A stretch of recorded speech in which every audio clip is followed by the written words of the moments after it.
welcome to Real Talk. I am your host, Paul Britton. With me is extra special guest, Sergio. Sergio Barrera, how are you today, sir? Doing well, Paul. How are you? Oh, I'm better now that you're here. How's that? That always makes me happy to hear you say that. But It always makes me happy to have you here. So yeah, no, I'm excited. We've got a couple this month, so yeah, we got this one, and then spoiler alert, you're coming back for Furiosa.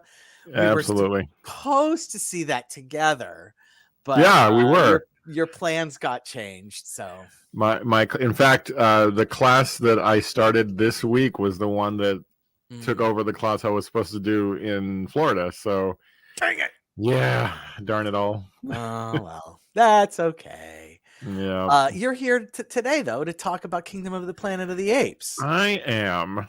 And I'm really glad because I'm real curious to hear your thoughts as well. So no, that's good. That's good. So let's, it's part of a major series. So as we do with such series, the last installment was 2017, which is, I mean, almost before we even knew each other. Not really, but like certainly long before we were doing podcasts together. Right.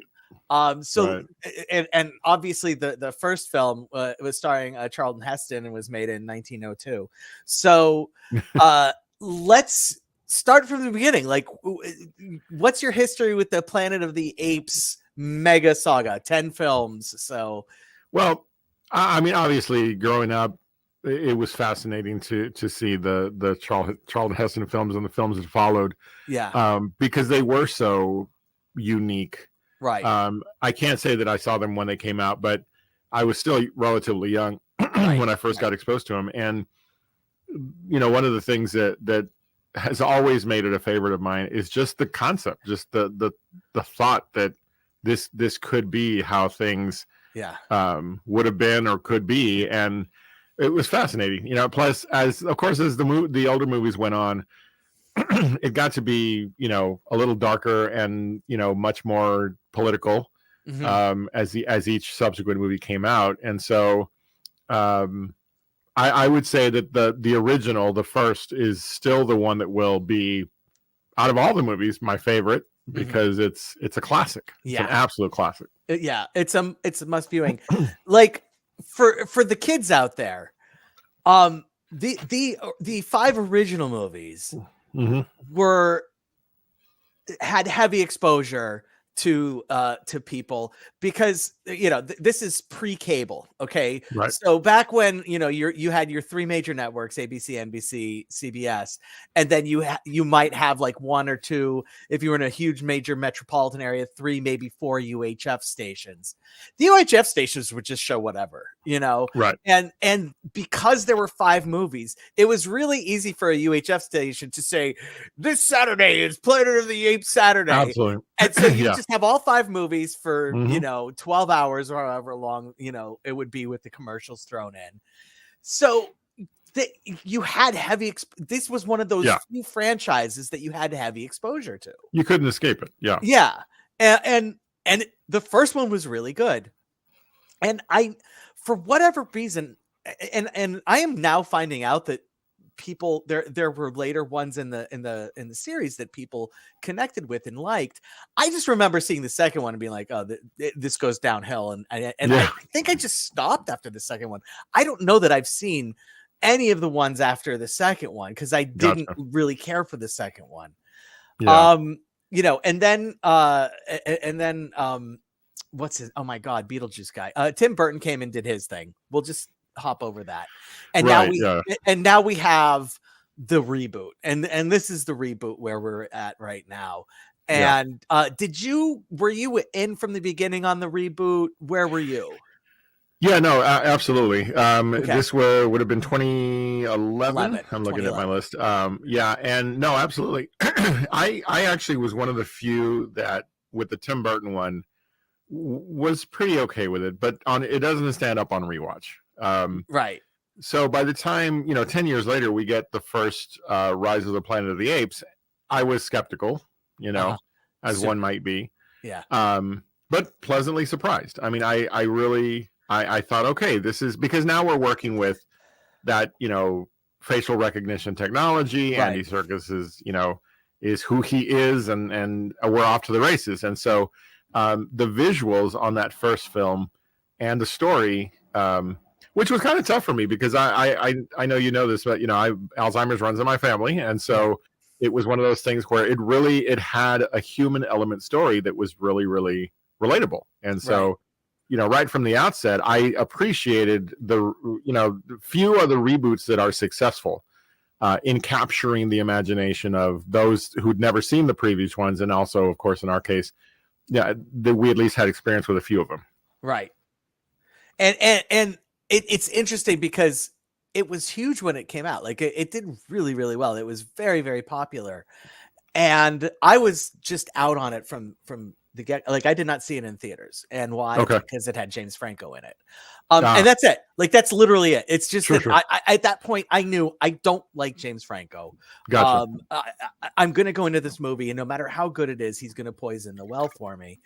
And that didn't I did see it once it hit cable and stuff, and right. I liked it. I was really surprised. Oh my god, yeah, this is really good. But it's because it's Andy Serkis's movie, and right, and Serkis, whatever, and that led to me being able to look forward to the subsequent films and be and going and seeing them and being excited about them coming out. I'll be honest though, I have a really hard time separating 2 and 3. Okay. Like 1, I know, all right, it takes place in San Francisco. They get the virus. 2 and 3, I know that one of them takes place. I know that 2 takes place primarily in the redwoods forest, and and then 3, the human population has dwindled, precipitously, but what did you think? Like, I didn't think that 2 and 3 did quite as well of really standing out as 1 did. Right. No. Am I wrong or? No, not at all. As much as I enjoy 2 and 3, I also feel like 2 and 3 they don't rise to the level of the first one because so much, I think, and this is my opinion, so much was spent, and I'm talking about like attention, on trying to formulate this story that would get us forward in this timeline. Right. But they only take part 2 years apart. Right. So you get you almost get 2 of the same films, and maybe 1 large one if you because you have to, of course, figure out that how do we get the apes to the point where they are the dominant species, right? And then you have a story of like, okay, but the humans are trying to regain control, kind of thing. Plus there was also the element, I believe it was in 2, where it was ape versus ape, so there was so much happening that it became I could hear you on 2 or 3 discussing the notion of what could have been eliminated. Sure. You're good at picking out, okay, this could have been done without. And I think that's what 2 and 3 had a lot of. And so they became very muddy. But I still appreciated the performances of like Andy Serkis and others in those films, that it was enough for me to be like, okay, I'm with it. The thing that really worked in 2 and 3 was the development of Caesar as the central figure of the movies. Absolutely. And it had to, or else it would have been far messier. Right. So, and now fast forward 300 years, literally. I mean, like that, I'm not just making up a number. That sure. Sort of what has been established as the span of time between war and kingdom. Okay. Fast forward 300 years, and we're at almost like another reboot, with the understanding that what happened in the first 3 films is canon, and maybe we're working our way towards the Charlton Heston movie. Maybe not. A little, homage to it. So herein lies, and I whenever you're ready to get into it, but herein lies the problem. We're doing it. That that I have with this latest installment. Okay. Because and Paul, I was wishing that me and my absolute, I hate post-credit scenes. I'm just not a fan Okay. because they've just become overused. Yeah. I wanted a post-credit scene. Okay. Where a space capsule appear, Yeah. Give me that. And I might forgive some of what happened in this film, even though it still would have been a huge reach. No, I think we're probably 50 to 100 years away from the space capsule arriving. Right. Yeah. Especially because, and I don't know how much you want to spoil, but my biggest challenge with this film, and this is one of those rare moments where, like, you're one of the other things you're great at is being able to delineate in a film Act 1, Act 2, Act 3. Sure. This movie was real easy for me to see that. Yes. Act 1, phenomenal. Yeah. Act 2, what? And then Act 3 was like sometimes you gotta saved by the action. You have to go on a hike during Act 2 sometimes. Yeah.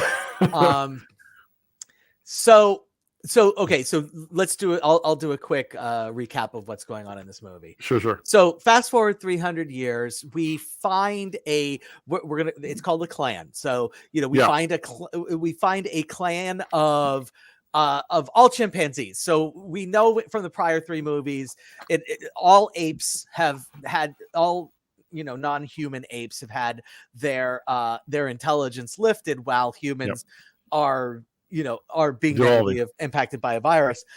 Fast forward 300 years.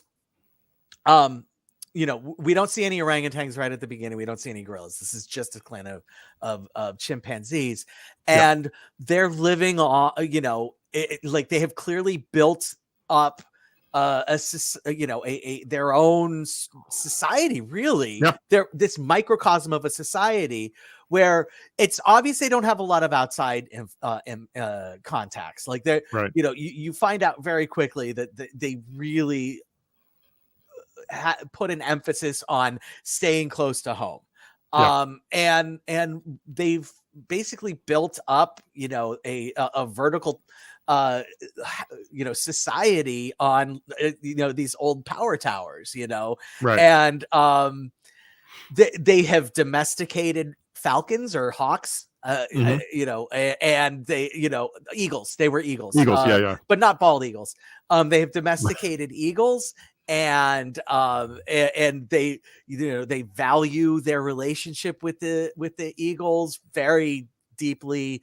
And they live on the outskirts of a former city. My big regret from the movie, honestly, is they never established what city that is. Like, I just want hints. Like, you don't have to just. I looked so hard. You don't need to hit me over the head by having an old Times Square sign or anything like that. Just give me something. Give me a stadium that I could. Okay, so this stadium is that. All right, I know where we are. Sure. But neither here nor there. Point being. There's this small clan, income marauders from, obviously a more powerful clan. We see the first non-chimpanzee ape being led by a gorilla, and they basically destroy this entire clan, take them away, and one of the members of the clan survives and escapes attack and goes on a mission to find his family. And that's the story. Like that's ostensibly the movie. Yes. Everything else, not part of the movie. Like everything else is add-on. You could say is extraneous really to everything going on. But the goal is get the clan back. And along his journey, Noah, who is the ape that survives and escapes capture, comes across an orangutan who is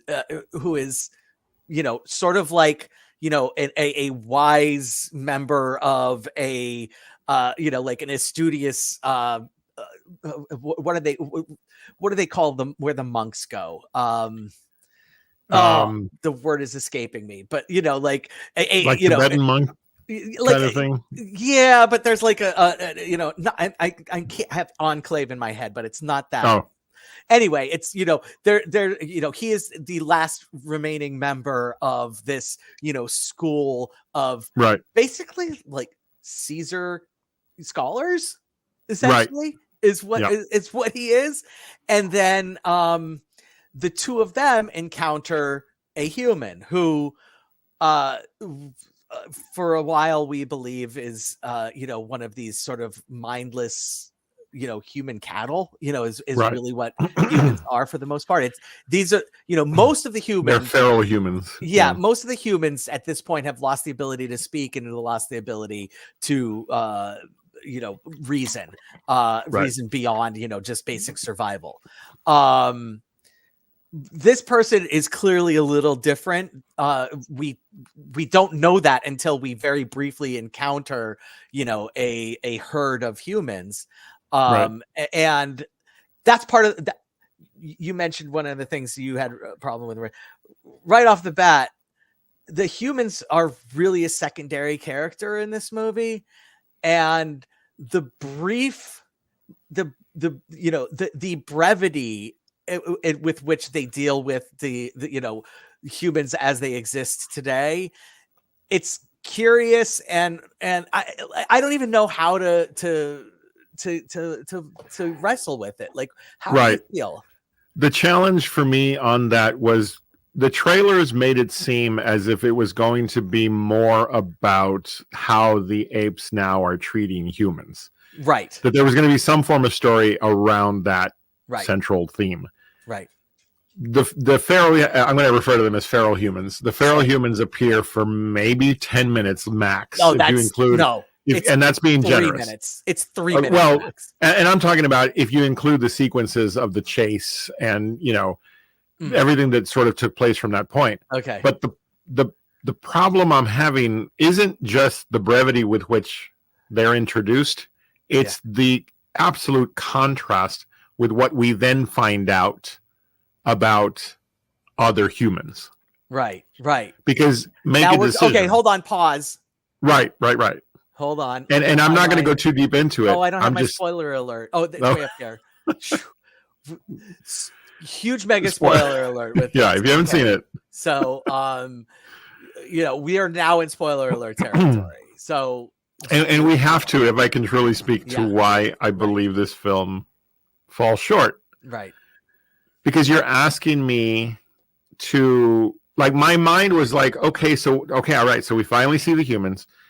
Now what's going to happen? Okay, they're going to capture them, and we're going to see more of how they're treating humans. And from this girl, we're going to see, you know, an uprising of some sort. Not at all right where this story heads. Nope. And in her character, and it's funny because they're very clever about how they presented her, because initially you only see like flashes of her. And even when you first start to encounter her and Noah and the wise orangutan, you see her in low light. Yeah. But there's a distinct point in the scene where the feral humans are introduced that you begin to be able to pay attention to how she's dressed. Correct. And you go... Correct. Very important. And you go... This person's different. Yeah, because her clothing is... Yeah, it's ragged, but this is produced clothing, not the rags or not even rags, the hides and stuff we were seeing. Yeah. Right.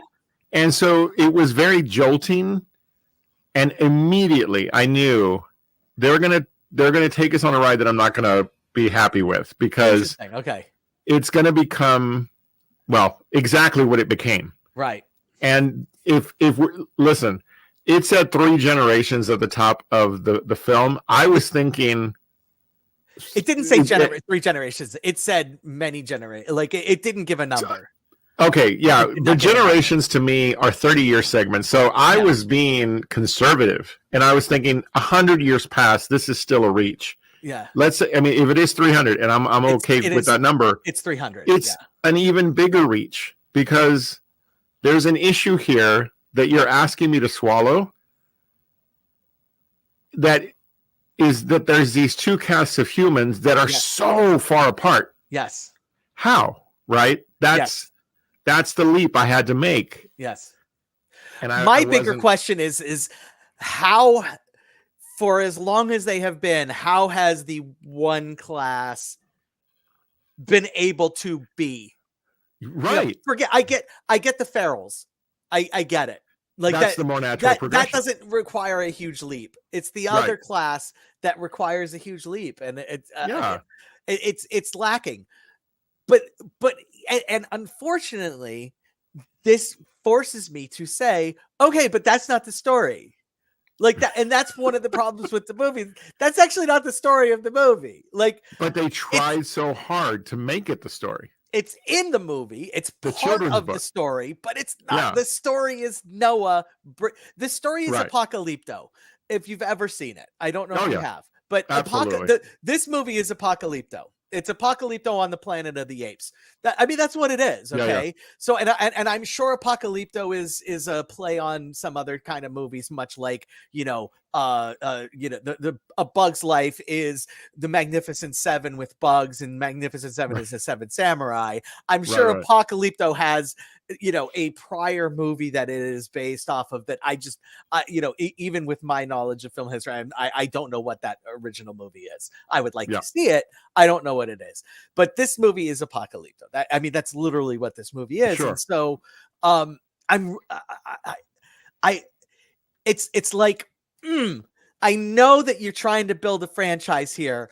I know that you're trying to build conflict for future movies, because that ultimately it turns out that's what they're trying to do. Oh, even though that's not what they're trying to do. Yeah. Even though that's not the main thrust of the movie. But the gaping, I'm not even going to call them holes. They're bridges that are missing in terms of the very simple question of how did just one group or how does only a select group of people keep very advanced technology going? Right. How do they know that one drive is there? Like, how do they know it's there? How do they know? Why would they even assume that it's still intact at all? Yeah. It's 300 years.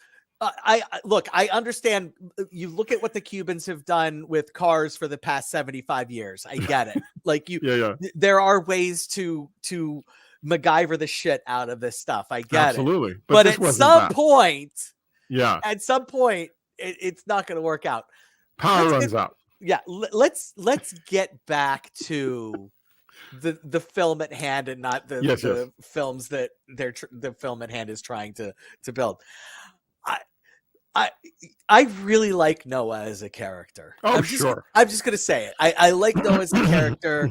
The orangutan that is sort of like the scholar Raka is amazing, and every review I've heard and read it has agreed that Raka really is just like an all-star in this movie, and they're he's coming back. I hope so. I don't understand how he didn't, in this, like, it didn't make sense, but I hope you're right. I hope you're right. Yeah.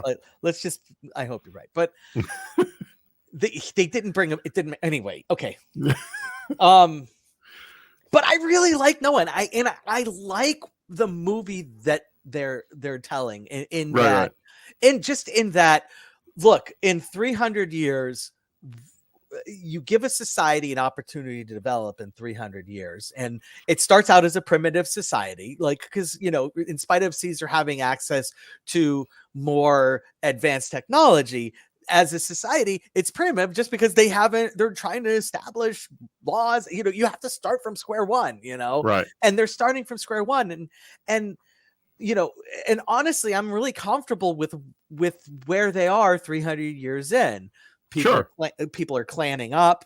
They're understanding the importance of relying on each other. They're understanding the importance of developing the nature around them to better suit, the greater good. And there's going to be a group of people, a group of people. I'm going to call them people. A group of apes that has more but with worse intentions. And Right. I like that dynamic. And so when they find when they find Proximus and well, they're captured, but when they're captured and brought to Proximus and the kingdom of the Planet of the Apes, I was in. Like, I'm like, yeah, this is awesome. This is really, really cool. And it makes sense. It's like, they're what they're trying to do. I don't think this is super spoilery is gain access to some of that advanced technology that the humans have developed, which the ape, it's just way too far advanced for what the apes would be able to do. But even Proximus says that what he thinks is in there is knowledge and books and or knowledge. Right. I don't even think they did a good job of establishing that they weren't after weapons. No, I think they established pretty quickly that he was after power. Like but what he was after was that which gave the humans power, and it's obvious. It was obvious to me that which gives humans power are weapons. Like, Yeah, that's assuming that he knew what that was. Now, maybe that's where the William H. Macy character came in. That's where so William H. Macy is in this movie. God bless him. If you don't like William H. Macy, you're listening to the wrong podcast. But he has been he was captured at some point by the apes and has been basically doing basic sort of history and scientific advancements for the apes, and compelling and raises questions that absolutely this movie does not this movie does not try to answer. It makes no attempt. None whatsoever. Other than to say that we find out as the William H. Macy character and May, the other human character, are at odds with each other. And May, and this is the first time where we begin to have any clue what the hell May is doing in this movie. Because up until this point, and by the way, we're like 2 hours into the movie or so when we finally figure it out. Up until this point, all we know is that May just was keeping her intelligence secret because she, for obvious reasons, like you have a talking human amongst feral humans, and that's intriguing. And yes, let's, study this person.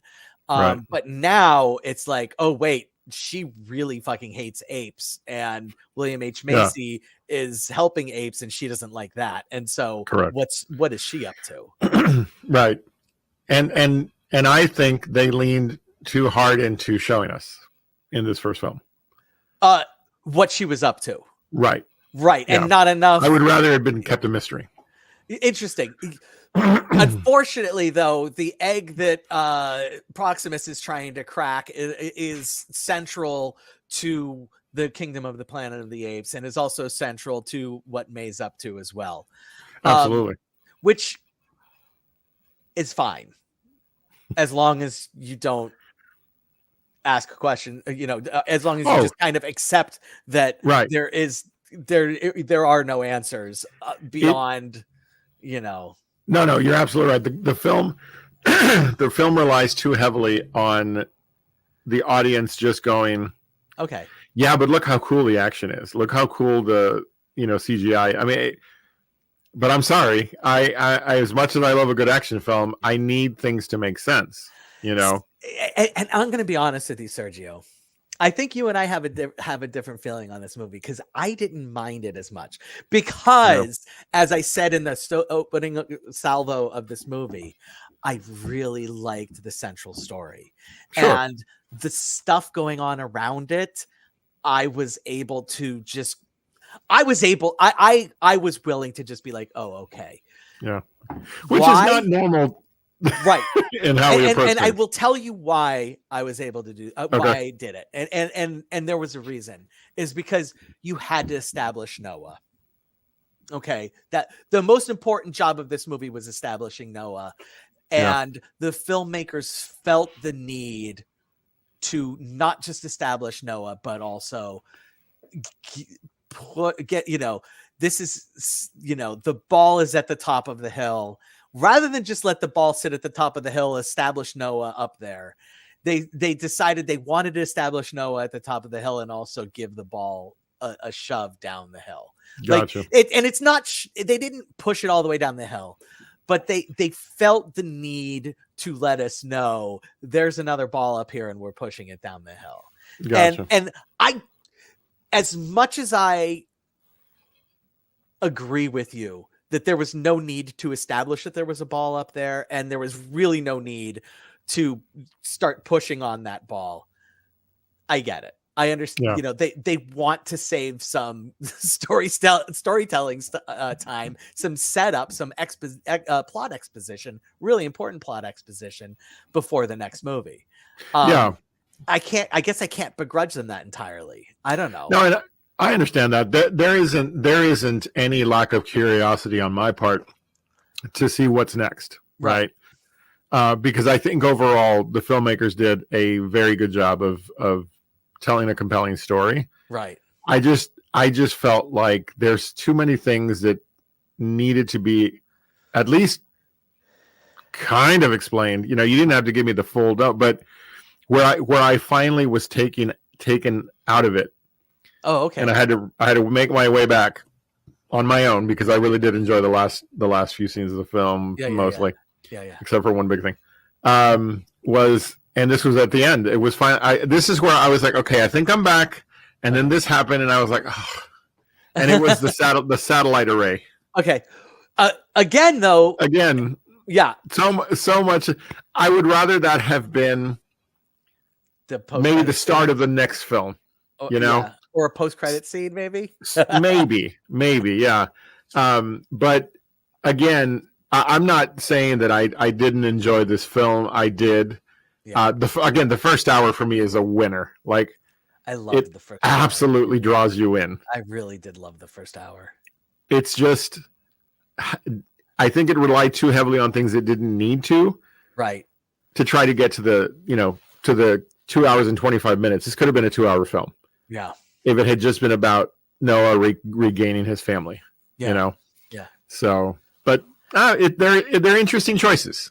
Yeah. But I certainly will be ready for the next one. So. See, and I think I'm giving it.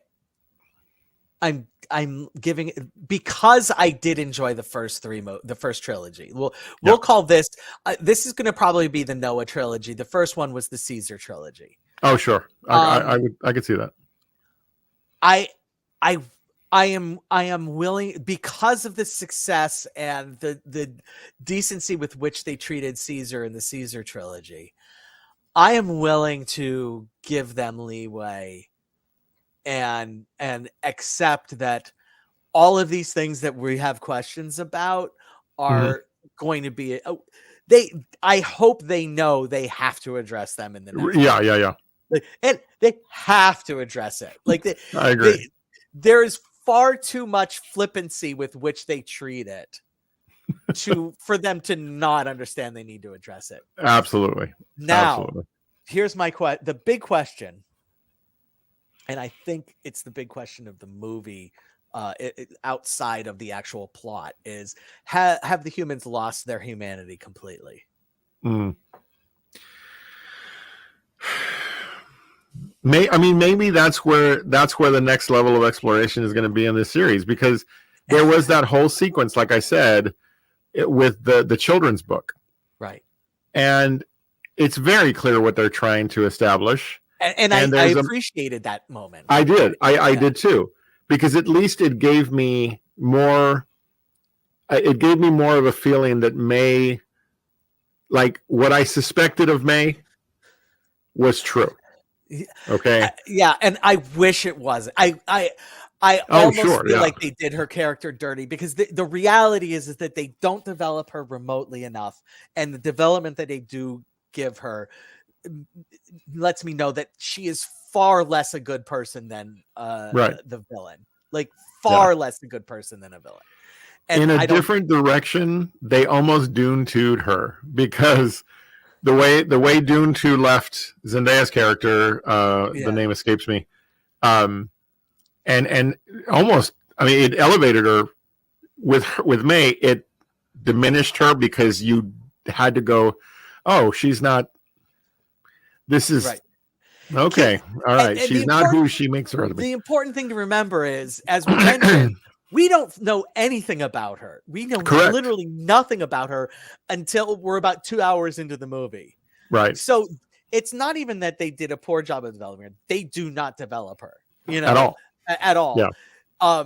Other than she is super sympathetic when we first meet her, and as a simple human, but she is completely unsympathetic as an actual human.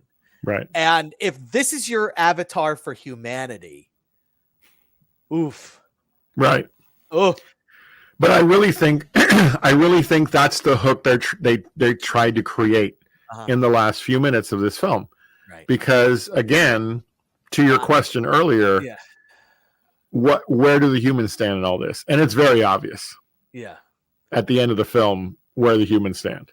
Right. And so so I will forever struggle with, how did this underground group keep the power on? Right. Good question. Speaking of keeping the power on, we got to do our rankings. So here at Real to Real Talk, we do tacos instead of stars. And if you feel like a movie deserves a little more than just your regular number of tacos, we don't do a half a taco, because nobody eats a half a fucking taco. We do guacamole. So, Sergio, where do you land on this one? When I left the theater, this was going to be, for me, believe it or not, it was going to be a 4 taco film. Oh, wow. Because of how much the action made up, and the first hour made up for all of my shortcomings, or for me, the film's shortcomings. Upon further thought, I really believe that this is, for me, a 3 taco movie plus guac. Okay. That first hour is solid. Yeah. Solid. Carry that forward, and it would be a true 4. But there's too many unanswered questions. But where they save themselves is they left a compelling end that makes me go, all right, when's the next one going to come? I'll be there. So for me, 3 plus guac. I'm keeping it right there. I thought for sure you were going to go to 3 tacos. I'm at 3 plus guac. I want to say, like, have you seen Fall Guy? No, not yet. Not yet. Okay. I enjoyed this movie a lot more than Fall Guy, and I know that, like, that is not the majority opinion. For some reason, a lot of people really liked Fall Guy. But tune into last week's episode to figure out that I had some major hurdles to enjoying that movie fully. Whereas this movie, the first hour is so good, and the last 30 minutes are so good. Sure. And even the middle hour has enough. If it had just been Apocalypto, I'm going for tacos easily. Gotcha. So in this instance, a lot of times we do the guac because, it's a 3 taco movie, but we're going to add a little guac for this. This was a 4 taco movie that loses a little bit of luster because of the fact that it felt like it needed to do more than just tell the story that it wanted to tell. Gotcha. And I think there are 1,000,001 ways to have the story move forward without setting up the next movie completely. I think you can subtly set up the next movie without explicitly setting up the next movie. But hey, look, I frequently say I'm not here to to be poo-poo the story that the person is trying to tell, or that the movie makers are trying to tell. I try to meet the movie on its own terms.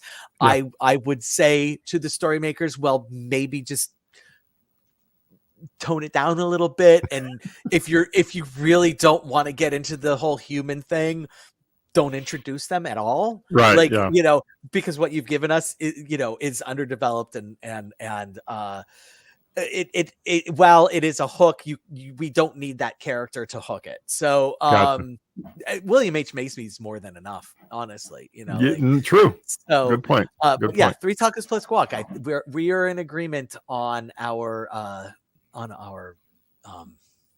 rankings there. Sergio, indeed. so wonderful to have you here, my man. Thank you, Paul. It's always fun, and I'm already looking forward to the next one. So I've got my tickets for Furiosa in nice. IMAX, like Oh, nice. the big huge IMAX, the real IMAX, Love it. not the low rent IMAX. It's yeah, so I'm ready. Nice. Yeah, I'm looking forward to it. I've always been a big George Miller fan, and Yeah. you know, gosh, I don't remember if we were doing the show when Fury Road came out, but what a maybe, I mean, maybe we can spend a little bit of time talking about our thoughts on that film before we get into Furiosa. Look, it's another series with a past, so we need to. Yeah, I like to cover the past first. So indeed, my man, it's always fun, Paul. Thank you. Yeah, can you close us out, please? Absolutely. As always, we enjoy doing what we do, and when I get a chance to join in, it's great to know that you guys are all out there. Paul, as always, you carry the torch week to week, and I appreciate you doing that. But from Paul and I to all of you out there, remember, as we always like to say, you are awesome, you're amazing, and the world's a better place because you are in it. Go to the movies so you can know what we're talking about and enjoy it. Catch you in 2 weeks, my man. Take care, my friend.